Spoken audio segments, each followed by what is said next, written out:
Number 13 snake. जब कोई सांप के सिर को काट देता है तब भी वो सांप जिंदा रह सकता है। दुनिया में कई बार ऐसा हो चुका है जब सांप के कटे हुए सिर के काटने की वजह से इंसानों की मौत हुई है। कई स्टडी में ऐसा पाया गया है कि सांप का कटा हुआ सिर 1 घंटे बाद भी आपको काट सकता है। रेटल स्नेक और कोबरा जैसे सांप का सिर बॉडी के बिना भी काम कर सकता है और आपको काट भी सकता है। Number 12 cockroach. कॉकरोच अपने सिर के बिना भी जिंदा रह सकता है। जी हाँ, आपने बिल्कुल सही सुना। अगर कोई किसी कॉकरोच के सिर को काट देता है तो उस कॉकरोच की मौत नहीं होगी, बल्कि कई दिनों बाद भूख की वजह से उसकी मौत होगी। कॉकरोच ऐसा इसलिए कर पाते हैं क्योंकि ये अपने सिर की मदद से सांस नहीं लेते, बल्कि ये अपने पेट में मौजूद एक खास ऑर्गन की मदद से सांस लेते हैं। Number 11 chicken. चिकन का बॉडी स्ट्रक्चर बाकी जानवरों की तुलना में काफी अलग होता है, इसलिए अगर इनके सिर को थोड़ा सा ऊपर से काटा जाए तो इनके दिमाग का कुछ हिस्सा इनके शरीर में ही रह जाता है। इसी वजह से ये बिना सिर के भी जिंदा रह सकते हैं और दौड़ भी सकते हैं। हालांकि कुछ समय बाद इनकी मौत हो जाएगी, लेकिन बिना सिर वाले एक चिकन को चलते हुए देखना काफी अजीब है। Number 10 octopus. ऑक्टोपस एक बहुत ही इंटेलिजेंट जीव है।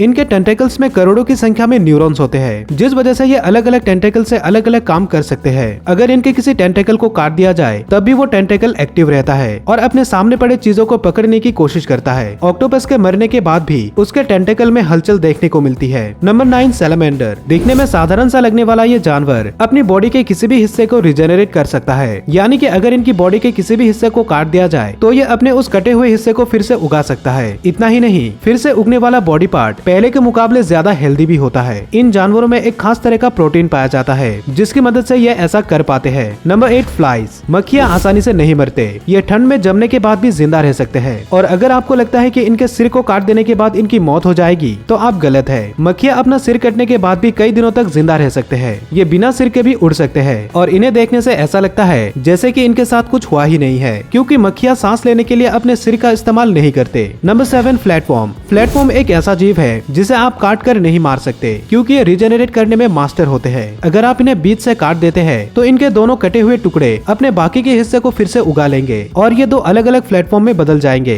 लेकिन सिर्फ इतना ही नहीं, अगर इन्हें 10 या फिर 12 टुकड़ों में भी काट दिया जाए तब भी ये रिजेनरेट कर सकते हैं और 12 प्लेटफॉर्म बन सकते हैं। नंबर 6 बीज। आपको जिंदा मधुमक्खियों के साथ साथ मरे हुए मधुमक्खियों से भी दूर रहना चाहिए, क्योंकि भले ही मधुमक्खी मर चुकी हो लेकिन उसका डंक तब भी सक्रिय रहता है। इसलिए अगर आप मरे हुए मधुमक्खी को छूते हैं तब भी वो मधुमक्खी आपको डंक मार सकती है, क्योंकि मधुमक्खी का डंक उसका दिमाग नहीं बल्कि डंक में मौजूद एक मसल कंट्रोल करता है और ये मसल उसके दिमाग के बिना भी काम कर सकता है। Number 5 lobster. क्या आपने कभी सोचा है कि लोग लॉबस्टर को पकाने के लिए उसे जिंदा ही उबलते तेल में क्यों डाल देते हैं? दरअसल इसका कारण है बैक्टीरिया, क्योंकि जब एक लॉबस्टर की मौत होती है तो उसके कुछ घंटे के अंदर ही उसकी बॉडी में बैक्टीरिया पनपने लगता है और इस बैक्टीरिया से फूड पॉइजनिंग हो सकती है। इसलिए एक जिंदा लॉबस्टर को तेल में डाल दिया जाता है ताकि उसमें बैक्टीरिया पैदा ना हो। Number 4 alligator. जब ठंड के मौसम में तालाब जमने लगता है तब इस परिस्थिति को झेलने के लिए मगरमच्छ एक अनोखे तकनीक का इस्तेमाल करते हैं। ये पानी के जमने से पहले अपनी नाक को बाहर निकालकर उसी पोजीशन में बैठा रहता है और धीरे धीरे पानी के साथ वो भी जम जाता है। इस दौरान इन्हें देखने पर ऐसा लगता है जैसे कि ये मर चुके हैं, पर जैसे जैसे बर्फ पिघलता है तो इनमें फिर से जान आने लगती है और ये नॉर्मल हो जाते हैं। Number 3 bacteria. वैज्ञानिकों ने एक ऐसे बैक्टीरिया को खोज निकाला है जो न्यूक्लियर रेडिएशन को भी झेल सकता है। गिनीज बुक के अनुसार ये बैक्टीरिया दुनिया का टफेस्ट बैक्टीरिया है जो 1.5 मिलियन रेड्स रेडिएशन को भी झेल सकता है, जो कि एक इंसान को मारने के लिए जितना चाहिए उससे 3000 गुना ज्यादा है। और ये मरने के बाद भी जिंदा रह सकता है क्योंकि ये अपने डीएनए को रिपेयर कर सकता है। Number 2 squid. स्क्विड वैसे ही एक अनोखा जीव है, लेकिन जब ये मर जाते हैं तब ये और भी अजीब बन जाते हैं। जापान के लोग स्क्विड खाना काफी पसंद करते हैं। आप यहाँ पर देख सकते हैं कि जब खाने से पहले इस स्क्विड के ऊपर सॉस डाला जाता है तो ये स्क्विड किस तरह से हिलने लगता है। इसे देखकर आपको लग रहा होगा कि शायद ये जिंदा है, लेकिन ऐसा नहीं है। दरअसल मरने के बाद भी इसके मसल्स सॉस डालने पर रिएक्ट कर सकता है। Number 1 tardigrade. ये एक छोटा सा जीव है जिसे सिर्फ माइक्रोस्कोप से ही देखा जा सकता है। इसके 8 पैर होते हैं। इसे वाटर बेयर के नाम से भी जाना जाता है। ये एक ऐसा जीव है जो किसी भी माहौल में जिंदा रह सकता है। जब इन्हें किसी कठिन परिस्थिति में डाला जाता है तो ये अपनी बॉडी में से 95% पानी को निकालकर एक ऐसी कंडीशन में चला जाता है जिसे देखने पर ऐसा लगता है कि ये मर चुके हैं, लेकिन कुछ समय बाद ये फिर से नॉर्मल हो जाते हैं। इसी तरह की वीडियोस देखने के लिए यहाँ पर क्लिक करें। साथ ही इस वीडियो को एक लाइक करें और चैनल को सब्सक्राइब करें।